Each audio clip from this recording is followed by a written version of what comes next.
qu'est-ce que la bourse? Donc la bourse, c'est simplement une institution privée ou publique qui permet voilà, de découvrir et d'afficher le prix. Donc je t'ai écrit justement les définitions. Donc ça, c'est des phrases que j'ai trouvées sur la page Wikipédia de la bourse, simplement. Donc tu peux aller voir sur cette page, il y a beaucoup plus d'explications en plus, mais globalement, j'ai tiré uniquement ces trois phrases. Donc c'est simplement une institution privée ou publique qui permet de découvrir et d'afficher les prix d'actifs et surtout voilà, d'en faciliter les échanges dans des conditions de sécurité satisfaisantes.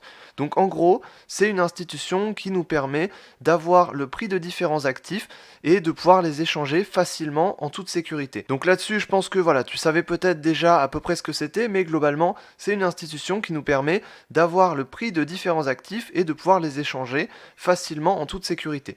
Mais c'est aussi une institution de l'économie de marché parce qu'elle assure la formation continue des prix par la confrontation de l'offre et de la demande. Et ça, qu'est-ce que ça veut dire? Ça veut dire que simplement, on va avoir un prix continu sur chacun des actifs et qui va être défini par la confrontation entre l'offre et la demande.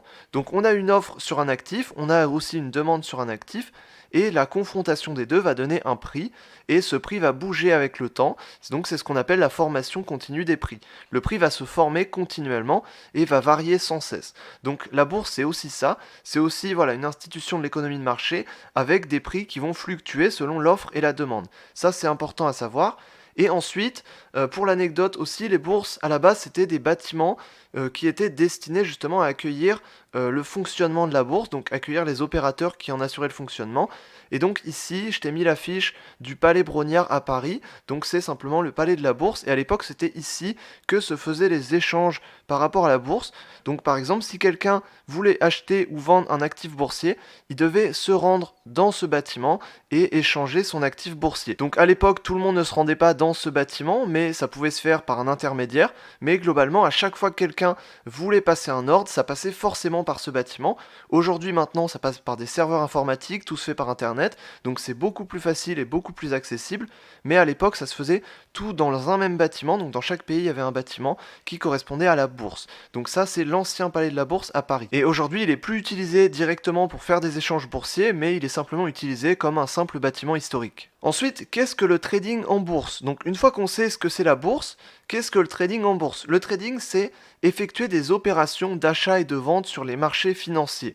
Donc en gros, quand on fait du trading, on va acheter et on va revendre des actifs boursiers.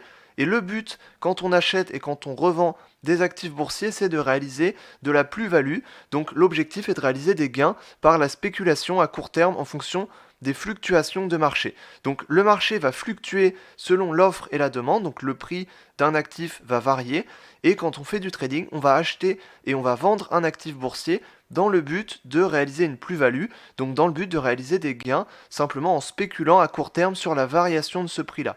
Donc c'est ça qu'on va faire quand on fait du trading, et donc forcément on peut faire du trading sur la plupart des actifs boursiers. Maintenant il faut des actifs boursiers dont le prix va assez varier durant la journée ou durant les prochaines semaines, parce que vu qu'on va réaliser des gains simplement par la fluctuation du prix, il faut que le prix fluctue assez. Et ça c'est ce qu'on appelle la volatilité. Donc on va trader sur des actifs qui vont être suffisamment volatiles.